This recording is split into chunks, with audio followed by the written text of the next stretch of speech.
Oh man, oh man, oh man.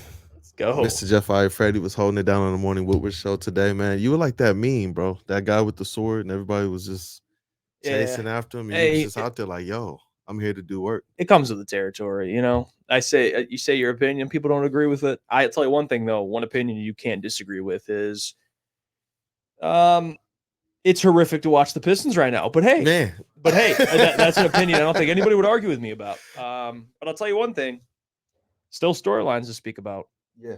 I mean, it doesn't get old. There's always storylines we could speak about. I mean, OG and Anunoby getting traded, Isaiah Stewart injured, Man. Jaden Ivey's cryptic post game comments that I think it just I don't know. There's so many things. Yeah. When you lose that many games, it's hard. There's always something to talk about. Yeah, I want to talk about their fit too. Jaden Ivey, Cade Cunningham. I know that that's something that when he was drafted, we were excited about what Jaden Ivey could bring to the table. Right. Then Cade Cunningham gets injured 12 games into Jaden Ivey's rookie season. Right. You always talk about this. Jaden Ivey was then kind of handed the reins Mhm. a year after Cade was handed the reins, and now you got these two players trying to play together. And Jaden Ivey had some interesting things to say about their Oh, fit. I loved it. I liked It's it something too. we've said, we've harped on when pre-draft and post-draft. What did we say at Purdue? He played a lot of off ball. And what did he say? I played a lot of off ball at Purdue. Yep. So like that's how that works. So for the fit thing, every great player is good with the ball in their hands. Like no one's arguing that. But the idea that two guys can't coexist because they both need the ball in their hand to me is now you look at fit. Okay. You look at can this guy shoot? Can this guy be a respectable shooter so that way he can play off ball? I get all that, but to say these guys they can't play alongside each other, short-sighted. yes, when it is. They really have a handful of games played together. 100%. When you see superstar teams come together, when you see teams that are supposed to fit come together, the one thing that they're always giving is that you got to give them time. It's like to get their chemistry up. Remember when Jalen Brown? There was a time where Jalen Brown and Jason Tatum. There was a time where people were saying split it up. Yeah, split it up. They made the NBA Finals, and what are they doing right now? The Celtics are just continuing to build around those guys, adding a Derek White, right? Adding a Kristaps Porzingis, and it's working. Yep. So, and of course, they got a new coach and everything. You know, the rest is history. But yeah, the whole, people are quick to jump to that stuff. It takes time. I mean, it's not even a full season yet of these two sharing a court together. So, you just need context. Context is everything. Yeah, let's get into it. Hey, man, what up, though, people? It is your boy, Brandon Dent, a.k.a. Detroit Kool-Aid, and you're tapped in with the Woodward Pistons podcast on the Woodward Sports Network, joined again by my guy, and honestly, one of the staples, one of the mainstays, man. That's why that name is down in the bottom there. Mr. Jeff Iafrate, Mr. Hollywood, Mr. Morning Woodward Show himself, man. God. Shout out to Sam as well and JB and the whole crew. Man, and we're waiting for the legend to jump on here. He might jump on the show this morning, and it'll be dope so we can get that third voice in there and get our original crew back together again. Give you guys another treat. But yeah, we got a lot to talk about today, man. Jeff, first and foremost, bro, how are you feeling today? Well, I'm feeling good. I'm gonna give Rod the pass. I mean, his private jet is just running late. Yeah, I'm throwing it back on Rod because he's the chief now, right? Yeah, he gets picked up by a helicopter. So he texted us. We got to wait a little bit. Helicopter's landing, but I'm feeling great. I'm fired up. I appreciate you a ton. If you guys are watching and are not subscribed, what the hell are you doing? Please subscribe. Hit the like button. Woodward Pistons. You guys are crushing, and I love to be a part of it. I love coming on post Morning Woodward Show and chopping it up with you. It's been an interesting season, not just for being a Pistons fan, but just being a Detroit sports fan. You get to see the Lions get screwed by the refs. You get to see the Pistons get a big win in Toronto. Don't we got to start there?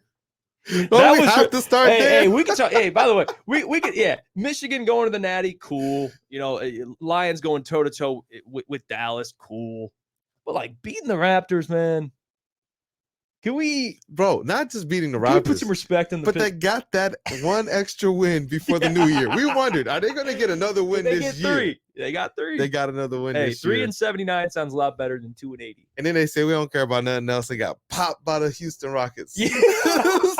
That was bad. It had to be Houston, man. It makes me it does. It's so unfortunate, and it makes me feel so bad for Monty Williams because he came out after that Toronto Raptors game, the win over the Raptors, and he's like, this could be this is a big, it's a weight off our shoulders. He was I'm not directly quoting him, but essentially it was like, hey, maybe this could carry on. This could be the start of something, and then you just get smacked in the mouth by the Rockets. Not as bad as the 28 game losing streak, right? Which I know it sounds crazy. I still believe that they're not as bad as the record, but you are what your record is. That's fair too. That's fair. But then you followed up with Cade. It shows the value of Cade Cunningham because he has a bad shooting night and they got absolutely destroyed. And he was gassed, man. It's so crazy how quickly people want to just jump out the woodworks to be able to say, oh, look, Cade, he ain't that guy. Look, man, you look at that man's last 10 games, especially since Jaden Ivey has been starting alongside him, and Bojan Bogdanovic has started to find his rhythm. Right. And Jalen Duren has been inserted back after injury.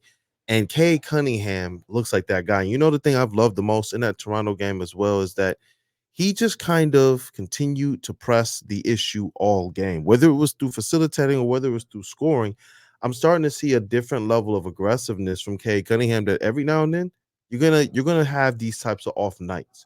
Right. I would be more concerned if he had an off night and it was because he was passive, not because he was aggressive and he just looked gassed, not because hey, they're on the road trip right now and they're playing a team honestly in Houston who they were down by 2. It was like 60-62, then 64-62 with about 8 minutes or so left in that third quarter, and then the wheels kind of fell off. I'm hoping, man, that Monty Williams, I believe that he's a good coach, and I believe that he's a coach, though, that sticks to his philosophy sometimes a little too much without necessarily taking into full consideration the makeup of his team, similar to like we were talking about with Dan Campbell. I get if you have a team that has depth and you want to go to that all-bench unit. You know what? The 04 Pistons were able to do stuff like that. This is not that on any level. When they go to that bench, their depth is so depleted, man, especially with Stewart out now as well, that it's just like you got to find some way to keep one of or even two of Cade, Ivey, or Bojan on the court at all times. Agreed. Man. They absolutely have to. And I don't know what happened, bro. I wanted to ask you about this too, but Sasser and Bagley, are they still alive? Yeah. Well, yeah, and it's funny because the Sasser storyline, he played a lot of minutes early on, played really well. Now you're kind of seeing him back in and out the rotation. The Bagley thing too, he was playing really well to start the year. It is confusing. I mean, guys, it's very simple. Their starting lineup can barely win games, so their bench is certainly not going to win any games. That's just how that works. Yeah. I like Burks a lot. I know he's struggling, but still, we know what Burks is. We have a big sample size of what he is. But yeah, depth is a problem. But again, it doesn't take a scientist to realize that. I mean, they're starters. You don't have a ton of talent as it is. So you think you're going to – if anyone was that good off the bench, they'd be starting. That's just how it works. Yep. Yeah. I don't know. Some people, they got some issues with AUSAR Thompson coming off the bench right now. And I think that's one of the moves made due to fit. I just wish if he's coming off the bench, they utilize him a little bit better. That's the confusing part. He could be a facilitator or at least a screen and roller, a dive, athleticism off that backcourt. Like, you remember last year I was talking about, bro, throw the backdoor lives. We at least have Ivey. Now you got Ivey, you have AUSAR, you have Duren. You know that these guys have some athletic ability and some in the physical attributes, honestly, to bring it home. And it just doesn't seem like the Pistons are doing a lot to scheme that into what they do on the offensive side. Yeah, I think he fit. It sounds weird, but regardless of what you think about AUSAR, he was playing well in the starting lineup. Mm-hmm. I know they weren't winning games, but they're not winning games now. So who gives a damn? He was what was he averaging? Like 12 and 9, almost a double-double, giving you about a block and a half, about a steal and a half a game. Now he's averaging like 6 points a game. In his playmaking, we saw that on display early on. They're not – I agree with you. They're not utilizing him correctly. I just think him coming off the bench, it is a little bit of an awkward fit. It's just weird. Speak on it, man. Yeah, it is. It's just weird. I mean, it's the same kind of thing I made with Ivey. It's like I understand completely, and I think this goes back to Isaiah Stewart because I know he's been out. I guess you got to put AUSAR back in that starting lineup somehow. You got to just make it work. You got Bogey now. You got a legitimate 3-point threat. I think AUSAR he brings a lot to the table than just a dude that can just defend. Just defend, just drive to the basket, just get putbacks. He's a post player in a perimeter defender. I think he has more than that. He's a playmaker. There's still plenty to work on for his shooting, which I agree there. But yeah, it's been weird. Ever since he went to the bench, it just seems like he hasn't been able to kind of fit in. It's a weird fit. And it's no knock on Knox. pun intended. I think Kevin Knox has come in and played his role, and I get what they're trying to do: get more shooters kind of around Cade, get more shooters around I get Ivey, that. and I get that. But and that's why I said, okay, I'm not gonna harp too much about AUSAR being on the bench, but when he's on the bench and his minutes are significantly reduced, Oh yeah, you're taking the impact of a guy who's leading your team in stocks, steals plus blocks out of the lineup. For a while there, he was like one of our only real rim protectors. Like people were driving to the rim, and AUSAR Thompson was there swatting those shots from the help side defense spot. And when he's not in the game, I you look at how teams have absolutely beat the Pistons this year, man. They have been able to. It doesn't matter if they're a star guard.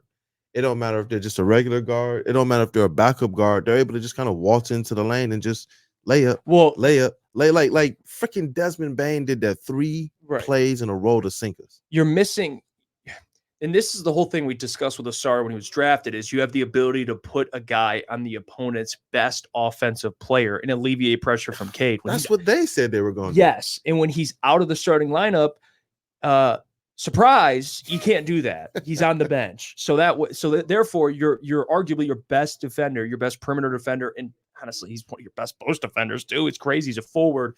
He should be in the starting lineup for that reason alone. I think his defensive versatility and his playmaking should earn him to be in that starting lineup, because I do think that helps Cade. Because Cade, again, defensively, one of the few people that cuts on this team. Yeah, 100%. And again, you talk about, well, shooting. Guys that can cut to the basket, that's valuable too. And any chance you can get to alleviate some defensive pressure off of Cade, that man should be putting in, effort, but minimal effort. I mean, his value comes on the offensive end. We know that. We acknowledge that. And you take a guy like AUSAR and his defensive ability out of the starting lineup, that's a problem. It affects him directly. Yeah. And I know the Pistons, they tipped their hand a little bit, and they said that they want to hold on to Bojan Bogdanovic, even if his role next year changes to bench scorer, which means I know that their plan is to eventually get AUSAR back into that starting lineup, and I hope it happens this year and not just next year, because I like that Bojan can bring a little bit of scoring to the starting lineup, but how much is he giving up on the defensive side? That's a problem. And that is a huge problem. It's like I, to a degree, would rather see AUSAR Thompson and his transition runouts, his ability to play transition defense, his ability to cut, his ability to dive, his ability to pick and roll. There was a couple times where Cade and AUSAR actually ran a pick and roll together, and it looked good. There was a couple plays where they subbed AUSAR Thompson in early alongside Cade, and AUSAR is the one bringing the ball up the court, and allows Cade and Ivey to play in kind of some of their more efficient off-ball positions. I like that look, and I don't know why they don't go to it more. I get when you're in aggressive mode, when you want Cade to kind of be the guy to dominate.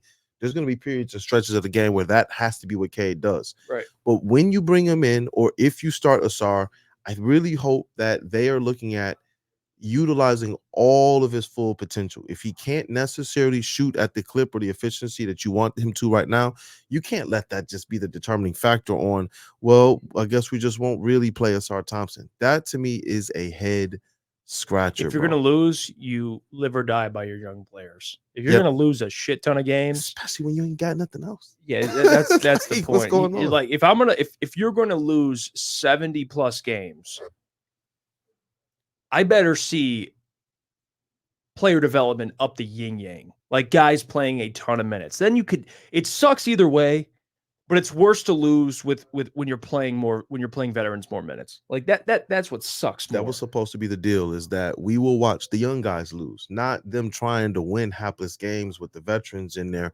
kind of playing up and down and up and down and up and down, because I don't know how much AUSAR Thompson learns from the bench. Right. I just don't. This guy is a guy who came into the league and said, all I do is hoop. That's it. Whether it's training, whether it's after practice, whether it's practice, whether it's shoot around, he's generally, when I'm there, one of the last people to leave the court. He's one of the last people in there working on a plethora of things, from his handles, his three-pointers, his floaters, all of that stuff, his free throws. He's one of the last people in there. Him, Cade is another one of those guys that's kind of like one of those last to leave the court. Duren is usually one of those last guys to leave the court as well. And it's cool to see our young guys putting in that work, but it's like I really hope, and I think that this is more about scheme. I want to see Monty Williams change things up a little bit to fit his scheme a little bit more to these players. When Monty Williams was first brought in and they were talking about that 0.5 offense, and we went and I studied it, a breakthrough documentary from the Suns, I thought AUSAR Thompson was going to be a really good player for that system. Now I get it. The Pistons have kind of abandoned that system a little bit and have gone more back to ball dominant play by the guards, no matter who it is, whether it's Cade with the ball, Ivey with the ball, or Killian. And I just don't know how much that's played to the benefit of AUSAR. But talking about Jay and Ivey, and you brought it up when we were kind of getting going with the intro here. Jade and Ivy had some interesting comments to say. He had several interesting comments to say. Which one you want to start with? The one of him talking about his time at Purdue and how he and Cade meshed versus Yeah, let's do their that one. position. Yeah, so Jade and Ivy, what was this after the Houston game, I believe. Yep. He spoke about the fact that at Purdue, he always played off ball.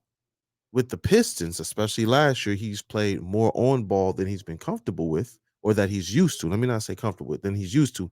And this season, he's had to kind of play on ball and off ball. And he talked about his fit with Cade in that regard, stating that he actually feels very comfortable playing off ball with Cade Cunningham.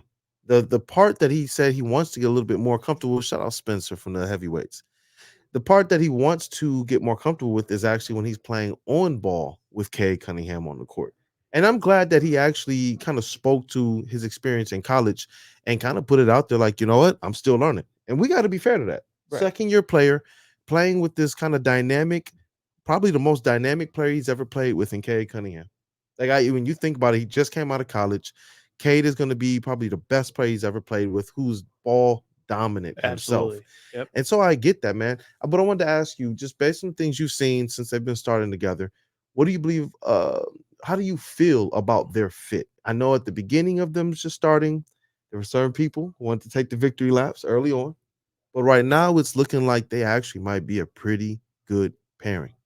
Yeah, no, I like it. I do. Now, a lot of it depends on, and Jay and Ivy showed this early on, is his three-point shot, and he was shooting a higher percentage this year. I know it's creeped down a little bit. It's like low 30s, I believe, at this point. Hit 3 threes against the Rockets. But still, he's hitting it at a high clip, which I think is the biggest part of Ivy's game, which we all knew he had or he could have, but we just weren't certain, and we're seeing it. So I think that's the biggest thing.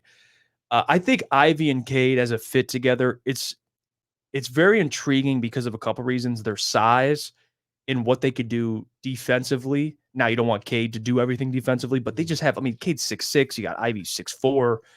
They got big wingspans.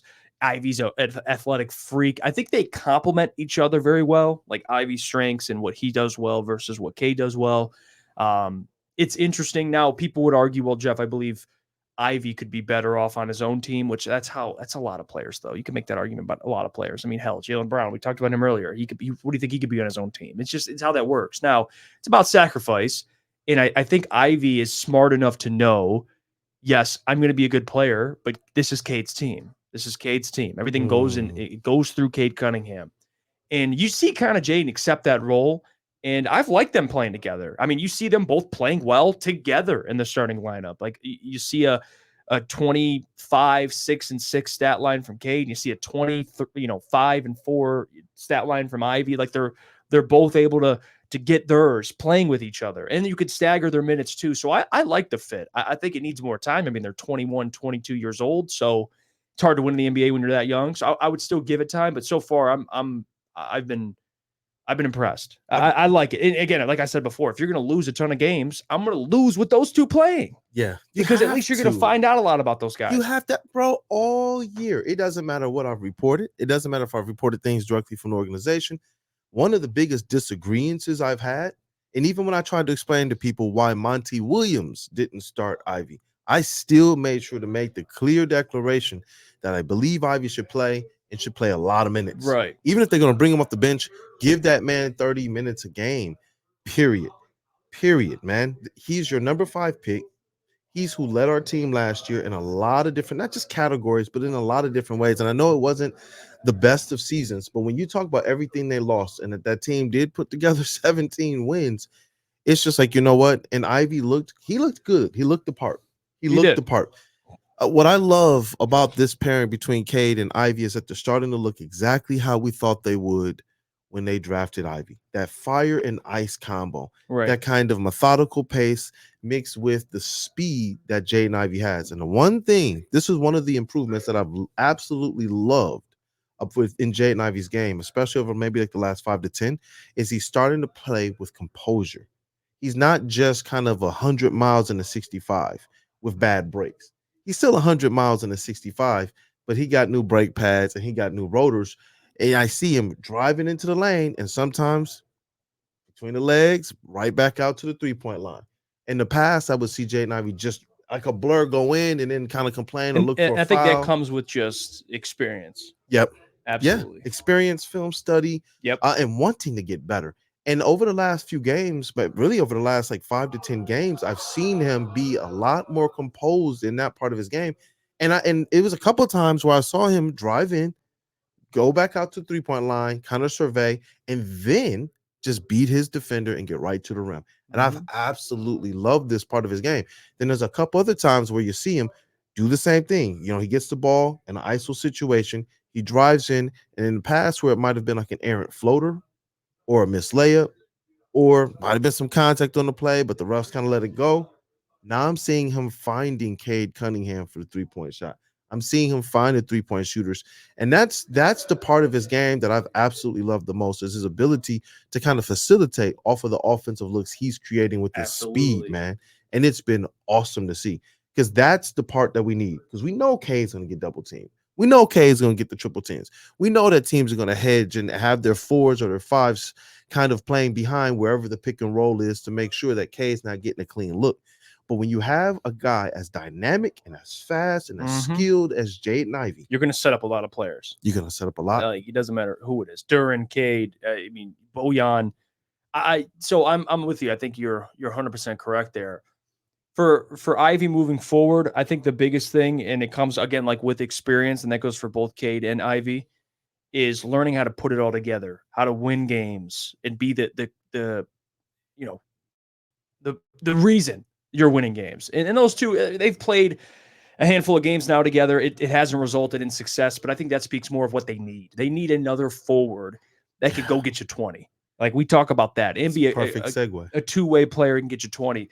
Because Cade strengths, Ivy strengths. I love Duren. You like AUSAR, you like Bojan, you like some of the pieces they have.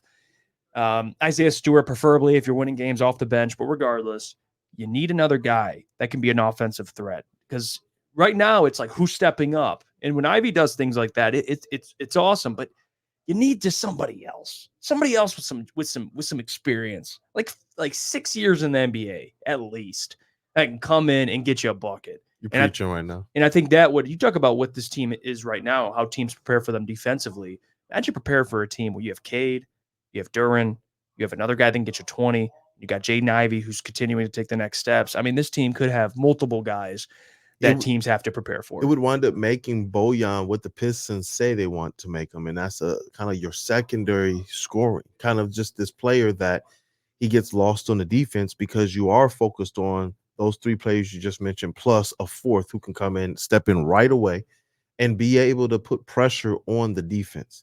That's what you need, and also put pressure on the opposing team's offense as well. I think the Pistons need as many two-way players as possible. And I'm not even saying great two-way players, just players who can stand their ground on defense. Well, think about this too, offensively. Think about this.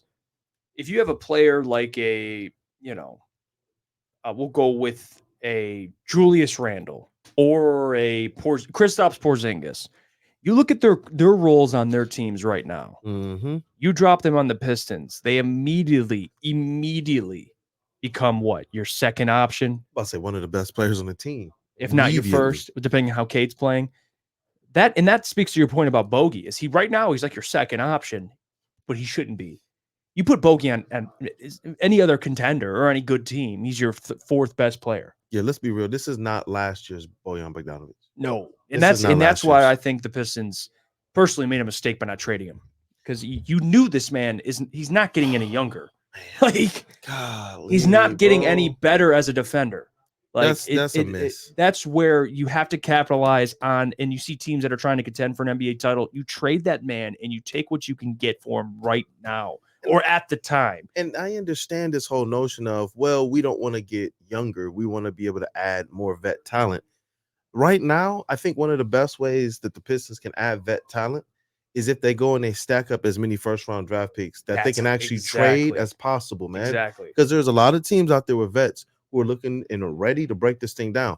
But we can't necessarily be comfortable with the idea of getting involved with a Laurie marketing trade because we have no picks. Got nothing. Even if they don't want Bojan, maybe there's another squad out there, even if it's a low-level first-round pick, where they will take Bojan for maybe a future first in a couple seconds, or a first and maybe a future first, depending on how the deals roll. Now, look, I know that no one's going to give up 2 first-round picks for this version of Bojan.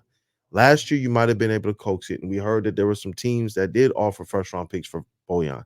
If you could get first-round pick for Bojan this year, I would say do it in a heartbeat because you need to stack your assets. And right now, Bojan as a player is only valuable to contending teams. He's not going to be valuable to any rebuilding team or even a middling team. How old will he be when this team starts winning, and not just winning, but contending?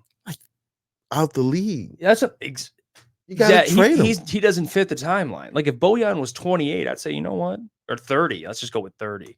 I'd say maybe you can get away with that. He'll be 32, 33 by the time you're seriously competing. I think you could still get something out of him. He'll be 38, 39. Like at that point, he's a washed. I mean, you're absolutely correct. The last year was the time to trade him, and that they fumbled that bag. They fumbled that one. I assumed that they would get to the draft time and potentially include him in some type of a package to trade him, because I do believe that there are secondary and tertiary players, man, out there that can give us what he's giving us. You look at like a Kevin Knox, who we just literally picked up off the scrap heaps of probably somewhere in Detroit. I don't even know if he left Detroit, man. Who knows? He was just chilling at the crib. And he's just come in and he's given us more athleticism. Yes. He's given us, some shooting. He's given us cutting, getting into the rim, finishing at the rim, and he's given us some defense. And it's like, if you can go out there and you can find that type of player, why exactly are we holding on to Bojan? I get it. He's a consistent scorer. You know exactly what you're going to get from him. You know it's going to be 17 to 20 points a night, guaranteed. That's something Kevin Knox, his consistency isn't necessarily there. But there are people better than Kevin Knox out there who cost a lot less than the $20 million a year that Bojan is getting and can give you very, very similar and probably give you a little bit more on the defensive end. If you can get a Pistons, oh my gosh, bro, if y'all got somebody that would offer any first-round pick for Bojan, do the deal. Please. Take it in a heartbeat. Take it in a heartbeat, man. I mean, you look at the fact that we know the Pistons were interested in OG Anunoby, and that's why I said perfect segue. Because you're right. That 4th spot needs to be shored up. That's the weak spot. And we've been saying this for two and a half seasons now. And we get it. Early on in this, you say that as, hey, these are the holes to go fill. Right now, once you look at everything they've done, it's like, whoa. These are now the holes that you guys have created. Right. You haven't gone and improved anything. You've tried Sadiq Bey there. You've tried Isaiah Stewart there. You went and traded for Bojan Bogdanovic. This is not the way. The best 4 that they had, 3-4, was Jeremy Grant. And we saw exactly how that worked. He shot well from the outside. I get he was a little bit of a black hole on offense the first half of that season with Cade. But when they started to really settle in, they looked good, man. And his backup was like Kelly Olynyk coming off the bench and giving us something as well. Since that time, it seems like we've absolutely spun our wheels at the 4. Now you got OG Anunoby definitely off the board. He's not leaving New York to come to Detroit. They're going to find a way to work that out. He's going to probably opt out of his last deal because he got the player option, and he's going to re-up with New York.